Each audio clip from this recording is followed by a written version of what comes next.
히브리서 7장을 읽겠습니다.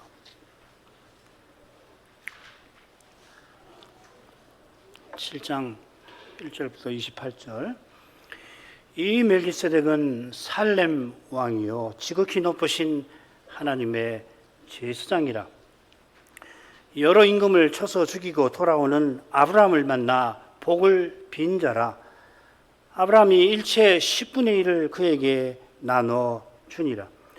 그 이름을 번역한 즉 첫째 의의 왕이요 또 살렘 왕이니 곧 평강의 왕이요 아비도 없고 어미도 없고 족보도 없고 시작한 날도 없고 생명의 날에 생명의 끝도 없어 하나님 아들과 방불하여 항상 제사장으로 있느니라. 이 사람의 어떻게 높은 것을 생각하라. 조상 아브라함이 노량물 중 좋은 것으로 10분의 1을 저에게 주었느니라. 레위의 아들들 가운데 제사장의 직분을 받은 자들이 율법을 조차 아브라함의 허리에서 난 자라도 자기 형제인 백성에게서 10분의 1을 취하라는 명령을 가졌으나 레위 족보에 들지 아니한 멜기세덱은 아브라함에게서 10분의 1을 취하고 그 약속 얻은 자를 위하여 복을 빌었나니 폐일은 하고 낮은 자가 높은 자에게 복 빌음을 받느니라. 또 여기는 죽은 자들이 10분의 1을 받으나 저기는 산다고 증거를 얻은 자가 받았느니라. 또한 10분의 1을 받는 레위도 아브라함으로 말미암아 10분의 1을 바쳤다 할 수 있나니 이는 멜기세덱이 아브라함을 만날 때에 레위는 아직 자기 조상의 허리에 있었음이니라. 레위 계통의 제사 직분으로 말미암아 온전함을 얻을 수 있었으면 백성이 그 아래서 율법을 받았으니 어찌하여 아론의 반차를 줬지 않고 멜기세덱의 반차를 줬는 별다른 한 제사장을 세울 필요가 있느냐. 제사 직분이 변역한 즉 율법도 반드시 변역하리니 이것은 한 사람도 제단 일을 받들지 않는 다른 지파에 속한 자를 가리켜 말한 것이라. 우리 주께서 유다로 쫓아나신 것이 분명하도다. 이 지파에는 모세가 제사장들에 관하여 말한 것이 하나도 없고 멜기세덱과 같은 별다른 한 제사장이 일어난 것을 보니 더욱 분명하도다.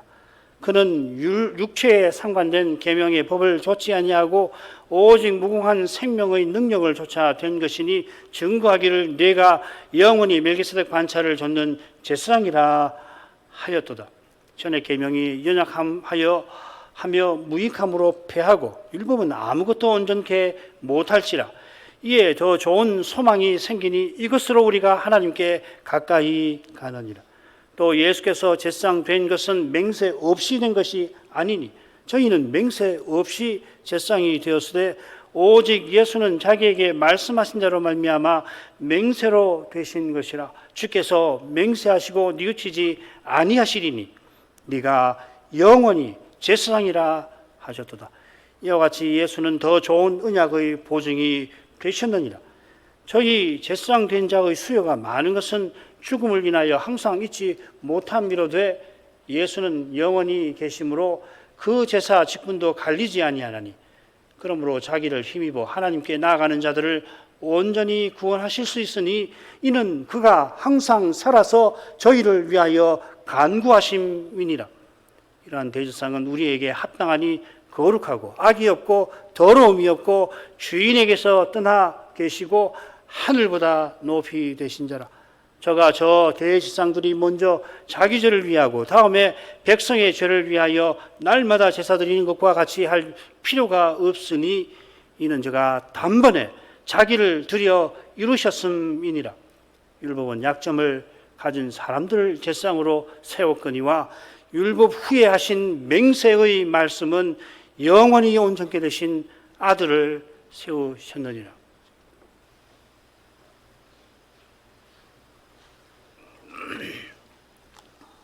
선지자가 멜기세덱에 관하여 우리가 할 말이 많으나 하더니 드디어 그 말씀을 오늘 낭독한 본문에서 전합니다. 전할 말씀이 많다 한 것처럼 무려 87절에 걸쳐서 멜기세덱 반차의 대제사장에 관한 말씀을 이어갑니다.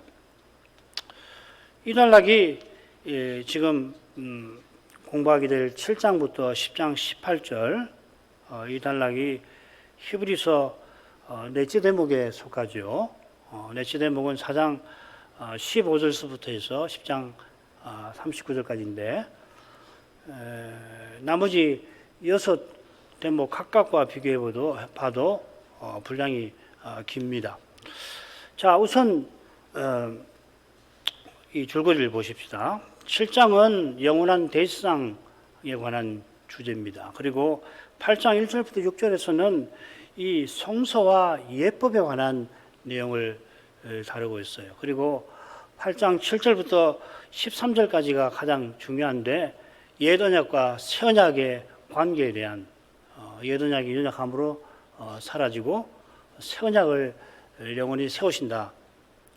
그 다음에 9장 1절부터 4절까지 다시 이 성서와 예법에 관한 내용이 나와요. 그리고 9장 15절부터 10장 18절까지에서는 역시 처음과 마찬가지로 영원한 대지상에 관해서 다루게 될 겁니다. 성막과 제사와 제상이 옛 언약의 관계를 보여주는 세 측면이죠. 그처럼 신약의 선자도 영원한 제상을 전하면서 자연히 그분이 섬기시는 하늘 성소와 거기서 섬기시는 활동, 예법이지요. 예배를 함께 교훈하는 것입니다. 그처럼 영원한 제사장 성소 예법을 전할 때에 그 그림자의 와 모형인 레위 제사장과 성막과 이 성전이 아니라 특별히 성막을 예로 들지요, 그죠?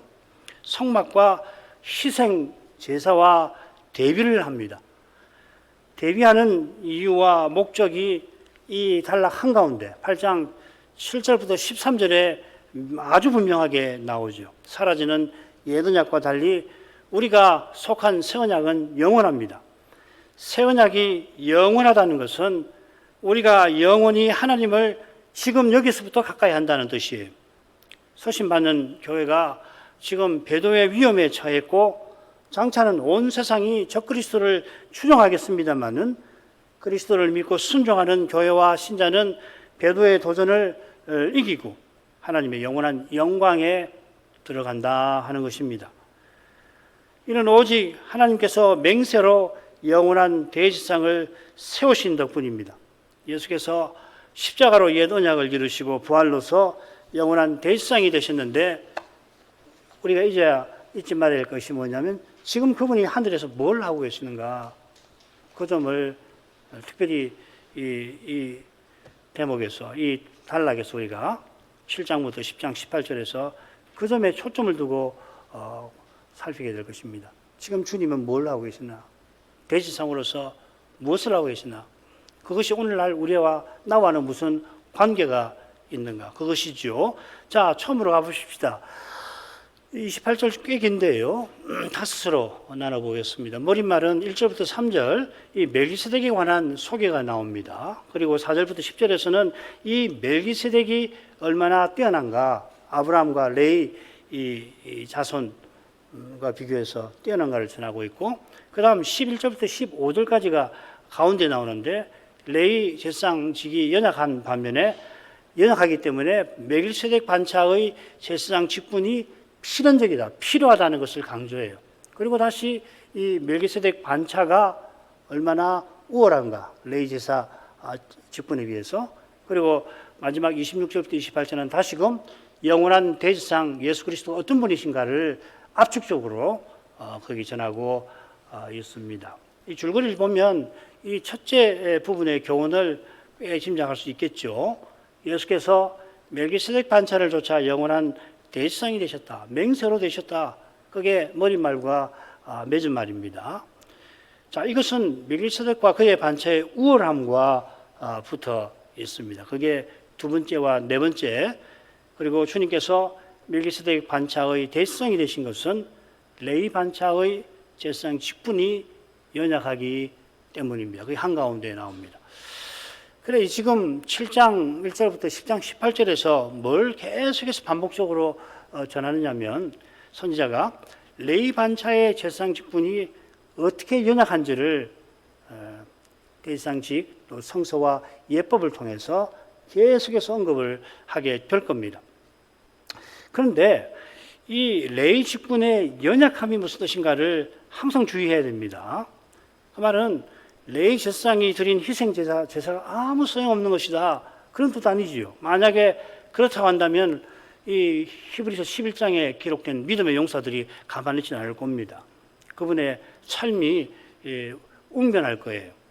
아울러 신약의 선자가 멜기세덱 반차를 레위 반차와 대비하는 의중이 뭘까? 무엇 때문에 이 둘을 그렇게 계속해서 가장 길게 대비를 하는 건가? 이걸 기억을 해야 합니다. 선자가 영원하신 대제사장 그리스도를 서신받는 교회에 전할 때 어떠한 심정으로 전하는가를 자꾸 헤아려야 할 것입니다. 그러면 이 말씀은 2000년 전 어느 교회에 보낸 그 교회를 위한 말씀뿐만 아니라 이 시대의 교회들을 위한 말씀임을 우리가 잘 알게 되겠습니다. 자, 처음 부분으로 가겠습니다. 읽고 본문을 바로 읽도록 하죠. 1절부터 3절. 이 멜기세덱은 살렘 왕이요 지극히 높으신 하나님의 제사장이라. 여러 임금을 쳐서 죽이고 돌아오는 아브라함을 만나 복을 빈 자라. 아브라함이 일체 10분의 1을 그에게 나눠 주니라. 그 이름을 번역한 적 첫째 의의 왕이요 또 살렘 왕이니 곧 평강의 왕이요 아비도 없고 어미도 없고 족보도 없고 시작한 날도 없고 생명의 끝도 없어 하나님 아들과 방불하여 항상 제사장으로 있느니라. 우리 한글은 네 문장으로 풀어 번역했지만 원문은 하나의 문장입니다. 이 멜기세덱이 어떤 인물인가 처음 끝에 소개가 되어 있지요. 1절 상반절에서는 간단하게 왕이고 제사장이다 하는 거고, 2절 하반절부터 3절까지는 어떤 왕이고 어떤 제사장이고, 그게 이제 아주 압축되게 그러나 매우 상세하게 기록이 되어 있습니다.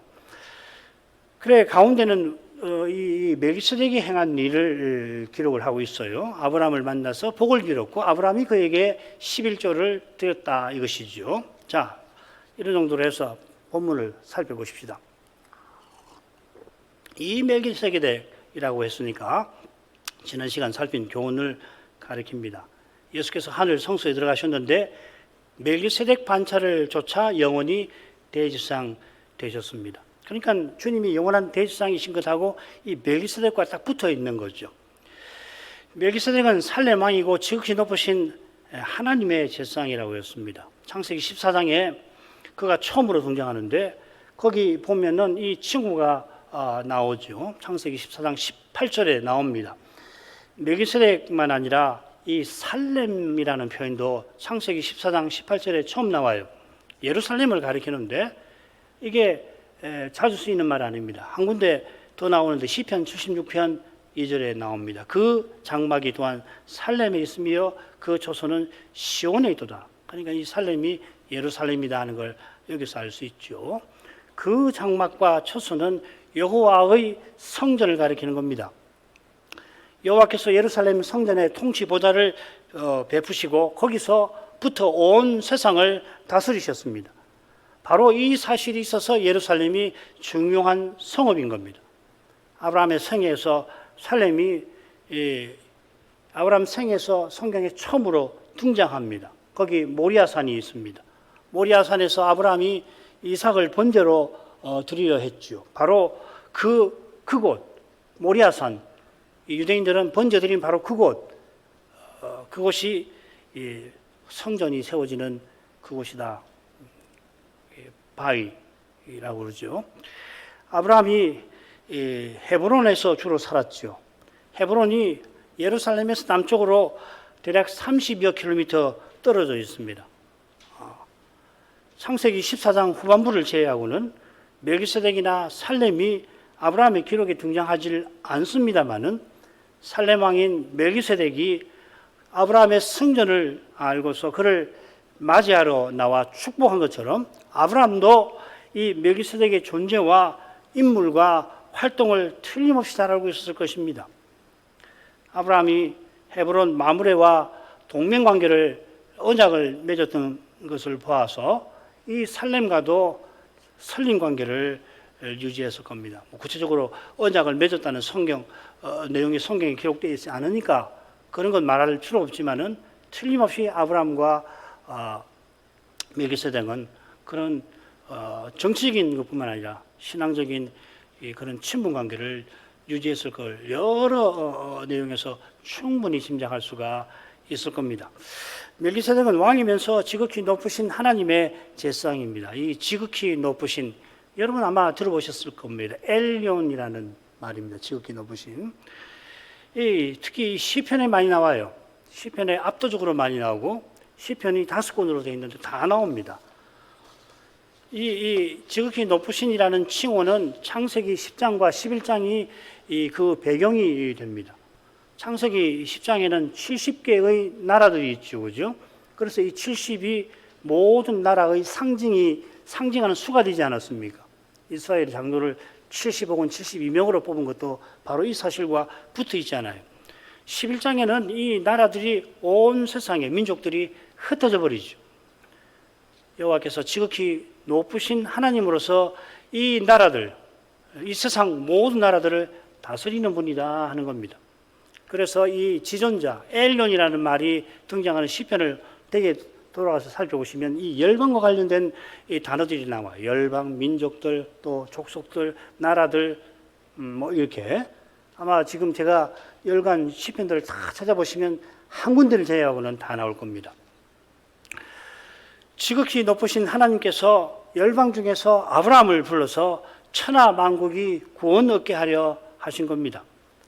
아브라함이 제사장처럼 하나님의 이름을 부르면서 이 거룩한 사명을 이루어 나갔던 거죠. 제사 드리면서.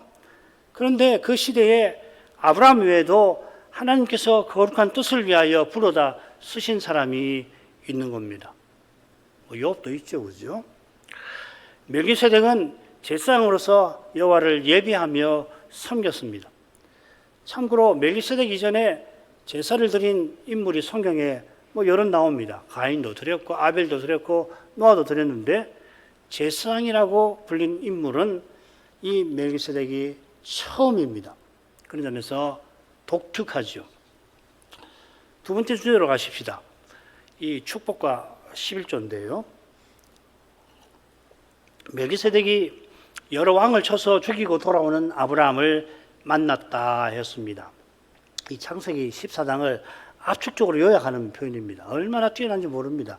이 히브리서 선지자가 한마디를 가지고서 히브리서 14장의 핵심이 뭔지를 담아내는 것이거든요.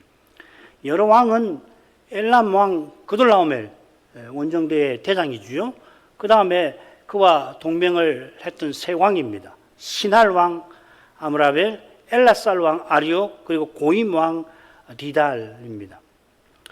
이 네 왕이 가나안 염해 사회 주변에 5 왕을 징벌하고 돌아가던 길이죠. 우리 교우들은 다 알 테니까 사실 설명을 않겠습니다만은 그게 이제 창세기 14장 보면 그 경위가 다 나옵니다. 5 왕이 종을 바치지 않아서 본때를 보이겠다 한 거 아닙니까? 이 동맹군의 병사가 얼마, 군대 수가 얼마가 됐는지 정확하게 알 길은 없습니다만 분명한 것은 아브라함이 가신 318인을 데리고 가서 그들을 친 것은 이건 믿음이 아니고서는 도무지 납득할 수 없는 일일 겁니다. 그 동맹군의 군사수가 3만이 되었을지 30만이 되었을지 알기 어려워요. 3만이라고 하더라도 100배나 되지 않습니까? 동맹군을 치고 돌아오는데 2 왕이 아브라함을 맞이하죠. 한 사람은 멜기세덱이고 먼저 소돔 왕이 아브라함을 만납니다. 이 만난다는 표현이 이 소돔 왕에게 쓰여 있습니다. 창세기 14장 17절 거기는 영접한다, 구약에는 그렇게 번역이 되어 있습니다. 바로 그 낱말을 지금 히브리서 선지자가 씁니다. 그러니까 낱말이 소돔 왕에게 쓰였지만은 지금 히브리서 선지자는 멜기세덱에게 쓴 거죠. 왜 썼는지 둘을 비교해보면 금방 알게 돼요.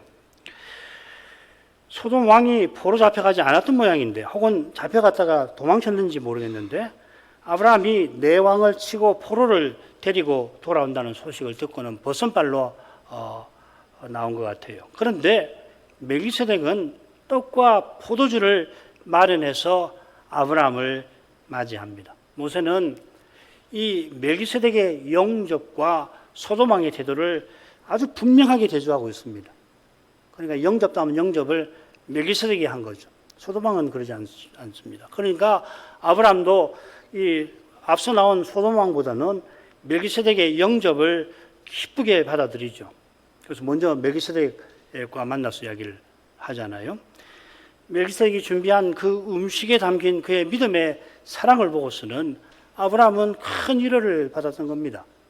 아마 아브라함이 왜 전쟁을 나갔는지 그 심정을 제대로 이해한 사람은 그 당시 멜기세덱밖에 없을 겁니다. 물론 이 아브라함이 다스렸던 부족 중에 다메섹 사람 엘리에셀 정도는 알았을지 모르지요. 그만큼 원정대를 치러간 일은 굉장히 중요한 겁니다. 이거 우리 교회에서는 이미 다 배운 내용이고 책자로도 나오니까 꼭 시간 나시면은 읽어보시면 좋겠습니다. 아마 이 강설지에 제가 언급이 되어 있을 겁니다. 어디 두 거룩한 종은 맡은 소임을 이루고 또 더 받들게 됩니다. 맡은 소임을 이룬다는 말은 아브라함은 아브라함대로, 지금 멜기세덱은 멜기세덱대로 그렇게 이루고 함께 더 받들고 나가는 거죠.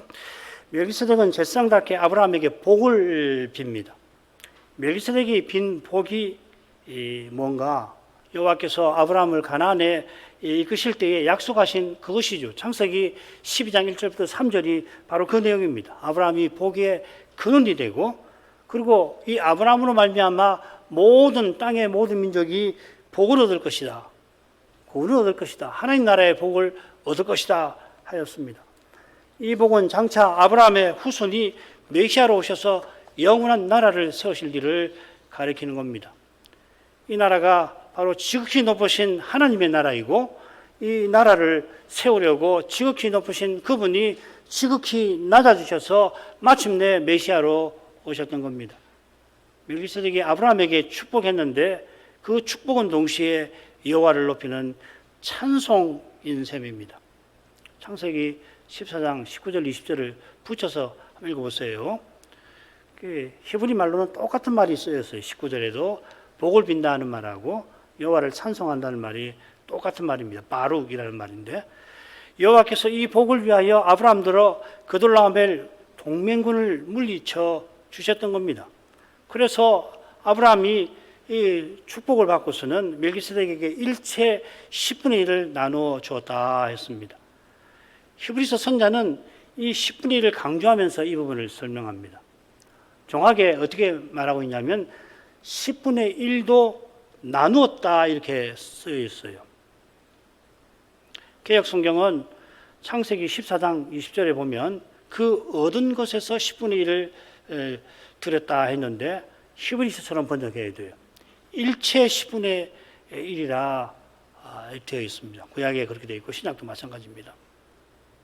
자기 가지고 있는 전체의 10분의 1을 드렸다. 히브리서 7장 4절에서는 10분의 1을 멜기세덱에게 주었다, 드렸단 말이죠, 그죠? 드렸다고 번역을 해야 합니다. 주었다고 하는데 여기서는 10분의 1도 나누었다 했어요. 그러니까 아브라함이 모든 것에서 10분의 1을 멜기세덱에게 드릴 때에 재물만 나눈 게 아니라는 걸 강조하는 거죠.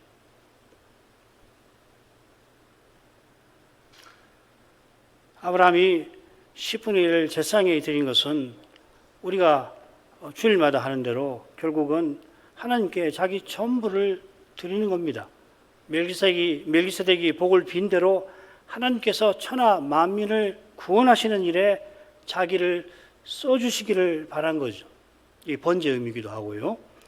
이런 헌상의 정신도 두 분이 함께 한 것입니다. 멜기세덱도 똑같은 헌상의 정신으로 이 아브라함을 찾아와서 복을 빌고 살렘을 다스렸겠죠.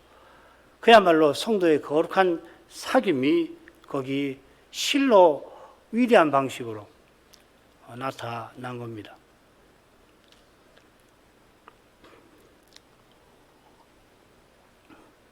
모세가 얼마나 위대한 인물인가 하는 것을 이런 걸 보면 알아요.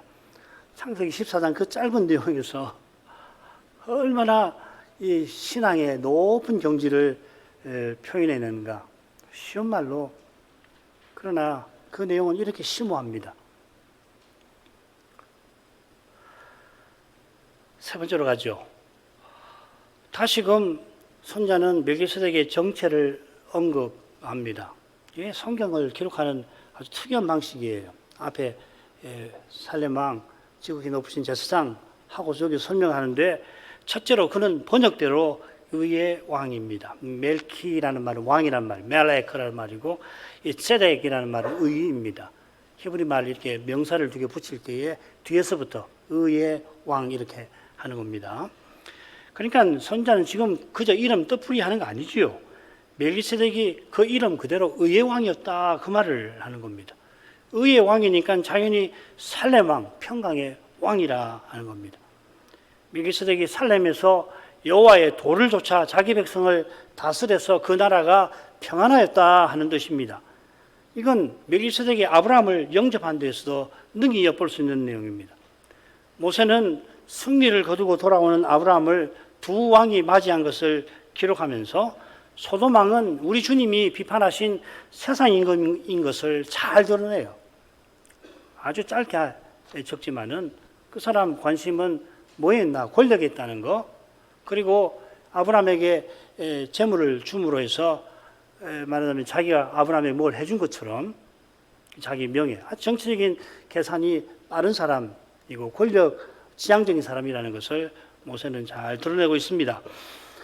아브라함이 평소 이 소돔 왕이 어떤 인물인지를 알고 그의 제안을 뿌리치고 포로와 재물을 다 돌려줬지요.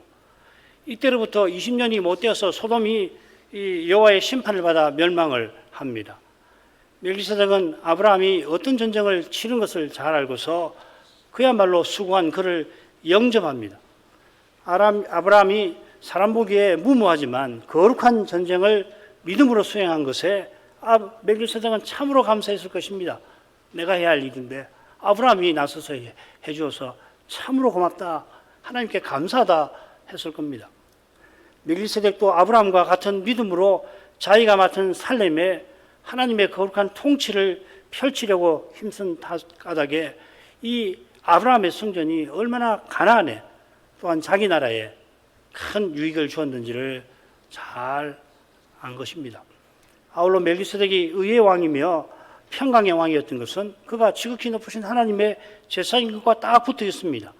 제사를 드리면서 하나님의 영광, 왕 중에 왕이신 하나님의 영광을, 그 거룩한 영광, 사랑의 통치의 영광을 늘 보니까 멜기세덱도 이런 통치를 펼칠 수가 있었고, 또 하나님을 모셨으니 그 나라가 평강과 보호를 맛볼 수가 있었던 겁니다. 자, 이건 3절에서도 생각을 하죠. 이어서 선자는 멜기세덱이 하나님의 아들과 방불하다 하였습니다. 사실 이게 지금 2절 하반절부터 3절까지 핵심 내용이에요. 지금 이 선제가 뭘 강조하는가 하는 걸 여기 담아 놓은 겁니다. 멜기세덱이 성경의 기록에 따르면 틀림없이 아브라함 시대에 실존했던 인물이고 살렘 왕이고 하나님 제사장인데, 그와 아울러서 성경은 이 인물을 우리 보기에 실로 신비한 인물로 제시하고 있습니다. 얼마나 신비한지 신약의 선자는 하나님의 아들 성자 하나님과 방불하다 해설을 합니다. 설마니 멜기세덱이 성자처럼 세상에 등장한 건 아니지요. 성자께서 성육신 하실 때도 그분이 모친이 없는 게 아니에요. 마리아의 몸에서 나셨습니다. 아비도 없고 모친도 없다 하는 말은 성경에 멜기세덱의 아버지, 어머니에 관한 기록이 없다 하는 뜻이죠. 시작한 날도 생명의 끝도 없다 하는 것도 같은 뜻입니다. 태어난 날이 성경에 없고, 그리고 멜기세덱이 틀림없이 죽었을 텐데 언제 죽었는지 나오질 않습니다. 성경에 맨 처음 제사장이라 불린 사람인데 그렇게 유명한 그 사람이 놀랍게도 신비에 가려져 있습니다. 이런 사실 때문인지 그는 하나님의 아들과 방불하다. 정확히 번역하면 그가 하나님의 아들과 방불하게 되었다 이렇게 되어 있습니다. 그러면 누가 멜기세덱을 하나님 아들을 닮게 했나? 방불하게 된다는 말은 닮게 되었다 이 말이죠. 그죠? 그러니까 누가 닮게 했잖아요. 그 해답이 시편 110편 4절에 나옵니다. 여호와께서 맹세하시며 다윗의 자손 메시아를 향하여서 너는 멜기세덱의 반차를 좇아 영원한 제사장이라 하셨습니다. 다윗이 이상 중에서 여호와께서 자기 후손으로 오시는 주에게 말씀하시는 걸 듣는 거 아니에요. 예컨대 여호와께서 멜기세덱 반차를 친히 세우신 겁니다. 아론과 그 아들들을 제사장에 세우신 것처럼 아론의 반차와 다른 제사장 반차를 하나님이 세우셨습니다. 이 반차 혹은 반열, 품계나 신분을 뜻하는데 이 아론의 반차라는 말은 제사장 직분이라는 말이지요. 그처럼 멜기세덱 반차도 하나님이 멜기세덱을 세우신 특별한 직분을 가리키는 겁니다. 그 특별함은 옛 언약을 대표하는 아론 가문이 아닌데도 제사장일 뿐만 아니라 중단된 아론 제사장 직분과 달리 영원한 제사장 직분에 있습니다. 이런 점이 있어서 멜기세덱은 하나님의 아들을 닮게 된 겁니다. 하나님의 아들께서 아버지를 가까이 하시며 순종하시는 것처럼 멜기세덱도 그러합니다. 멜기세덱이 아무리 하나님을 가까이 했다 한들 아들께서 아버지를 가까이 하시는 것에는 견주지 못합니다. 순종의 측면에서는 말할 것이 없죠. 멜기세덱이 우리 같은 사람 아니에요. 타락한 사람이었을 거 아니에요. 그런 사람이 여호와 하나님 은혜를 받고 제사장 노릇을 한 거 아닙니까? 멜기세덱은 하나님께서 베푸신 특별한 은혜로 누구보다 하나님의 아들을 닮게 된 겁니다. 예컨대 멜기세덱은 하나님께서 태초에 하나님 형상대로 사람을 지으신 뜻을 받들게 된 겁니다. 그가 살렘 왕이고 하나님의 제사장으로 살았던 삶을 통해서만 아니라 하나님이 멜기세덱 반차를 세우신 덕분에 그렇게 된 겁니다. 그처럼 하나님의 아들께서 아버지께 순종하셔서 이 멜기세덱 반차를 좇은 제사장이 되셨습니다. 멜기세덱이 하나님 아들을 닮은 그림자죠. 멜기세덱이 하나님 아들을 방불하게 되었다 했으니까 누가 누구를 닮느냐면 멜기세덱이 하나님 아들을 닮은 그림자가 되는 거 아니에요?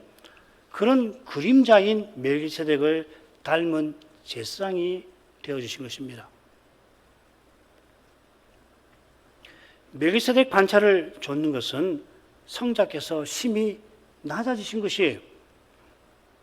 성자께서 사람 되신 것도 심히 낮아지신 건데 멜기세덱이 인생 중에 가장 하나님을 가까이 하고 하나님을 순종한 사람이라도 그의 반차를 좇은 제사장 되신 것, 이것도 아들께는 심히 낮아지신 것입니다. 멜기세덱 반차를 좇은 제사장 되신 것을 영광 받은 것이라고 성경이 이야기합니다만은 그 말은 예수께서 그 자격을 스스로 취하지 않으셨다 이 말이죠. 멜기세덱 반차를 세우신 여호와께서 여호와의 종으로 세상에 오셔서는 이렇게까지 하신 것입니다. 왜 이렇게까지 하셨나? 이것을 우리가 늘 기억하고 잊지 말아야 하겠습니다.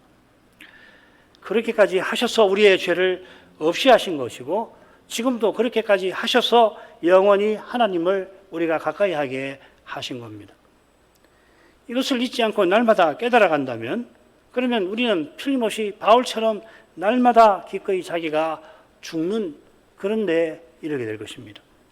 바울처럼 영혼을 짓누르는 염려를 틀림없이 이기게 될 것입니다. 그는 그리스도처럼 항상 기도하며 살아가게 될 것입니다. 바울이 기도에 대해서 사실 대단한 이야기를 하죠. 항상 기도하라. 쉬지 말고 기도하라. 항상 기도하라. 쉬지 말고 기도하라. 그게 어떻게 가능하냐면 바울이 그리스도를 본받아서 그렇습니다. 이런 내용에 비추어 멜기세덱이 항상 제사장으로 있느니라 하는 말씀을 살펴야겠습니다. 결론부터 말씀드리죠.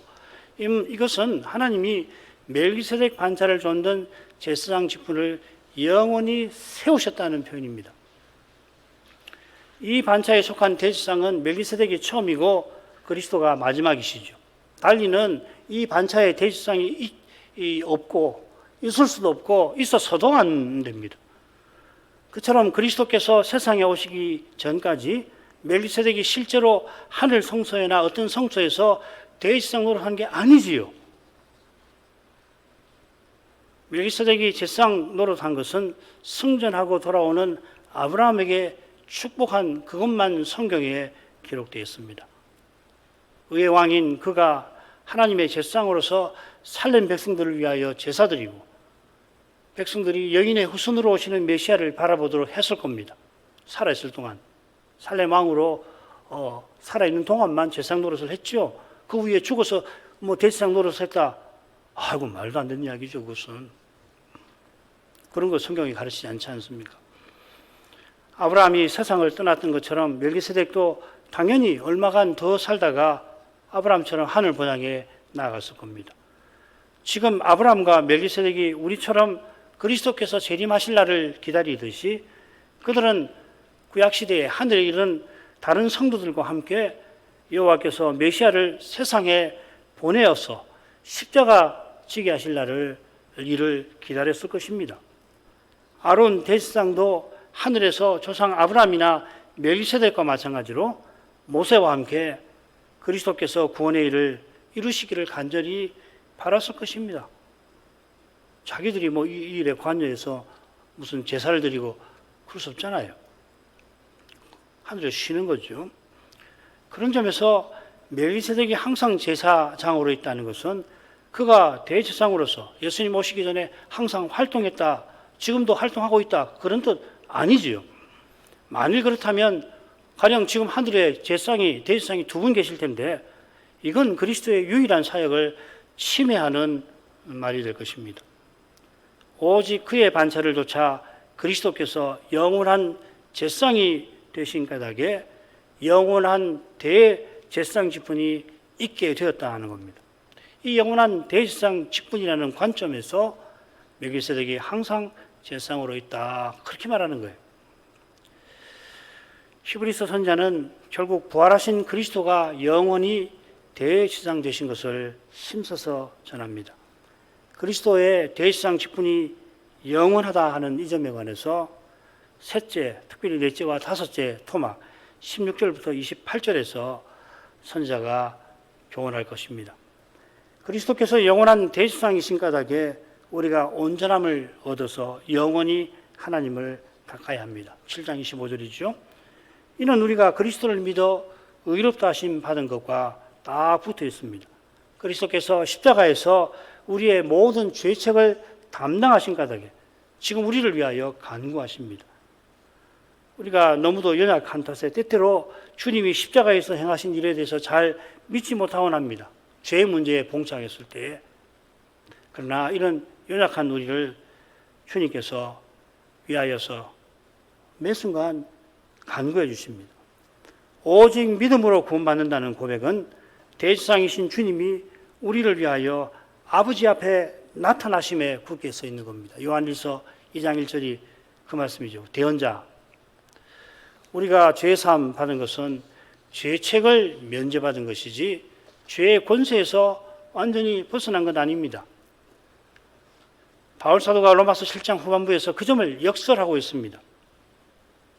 오늘 오전 예배에서도 우리 죄를 사하여 주옵소서 우리는 기도하며 예배에 나왔습니다. 하나님이 대언자 예수 그리스도를 통하여 이 간구를 받아주시니 지금 우리가 하나님께 가까이 이르게 된 겁니다. 장차 죄가 한 점도 없는 영원한 나라에서도 우리가 영원한 대제사장을 통하여 하나님의 영원한 영광에 다가가는 것입니다. 달리 말하면 하나님은 그토록 거룩하시고 높으십니다. 그리스도께서 그처럼 높고 거룩하셔서 우리를 저 영원한 영광에 영원히 들어가게 하시는 거예요. 그렇다면 이 그리스도께서 전 세계적 배도의 물결에서 우리를 능히 지켜주실 뿐만 아니라 그 이후에 적그리스도의 압도하는 미혹에 능히 맞서게 해 주실 수 있는 분임을 우리는 믿을 수가 있겠습니다. 기도하겠습니다. 거룩하신 아버지, 그리스도를 멜기세덱 반차를 쫓은 영원한 대제사장으로 세우신 일을 이날에 함께 살폈습니다. 메시아를 아브라함의 자손으로 보내실 뜻을 보이시던 그때에 살렘왕 멜기세덱을 지극히 높으신 하나님의 제사장으로 세워서 아브라함이 하나님의 약속을 붙들고 나가는 일에 그를 써주셨습니다. 그처럼 많은 세월이 지나서 메시아를 다윗의 자손으로 보내시겠다 하시던 때에 그 다윗더러 메시아가 멜기세덱 반차를 좇은 영원한 대제사장이신 것을 이상 중에 그에게 계시해 주셨습니다. 멜기세덱이 아브라함처럼 얼마간 더 살다가 하늘 본향에 그 영혼이 나아갔겠습니다마는 여호와께서 그의 반차를 좇은 대제사장을 세상에 보내실 일을 계속 이루어 가심을 압니다. 마침내 영원한 대제사장이 되실 메시아가 세상에 오셨는데 놀랍게도 그분이 바로 사람 되신 여호와, 이 모든 일을 계시해 주시는 그 여호와이셨습니다. 하나님께서 맹세로 그리스도를 영원한 제사장으로 세우셨으니 틀림없이 그리스도를 믿는 우리를 영원한 구원에 이르게 하여 주실 것입니다. 참으로 그리스도 이름을 부르는 교회 신자들이 믿음의 길을 끝까지 걸어가게 하실 줄 믿습니다. 그리스도를 더욱 바라보며 의지합니다. 예수님 이름으로 기도합니다. 아멘.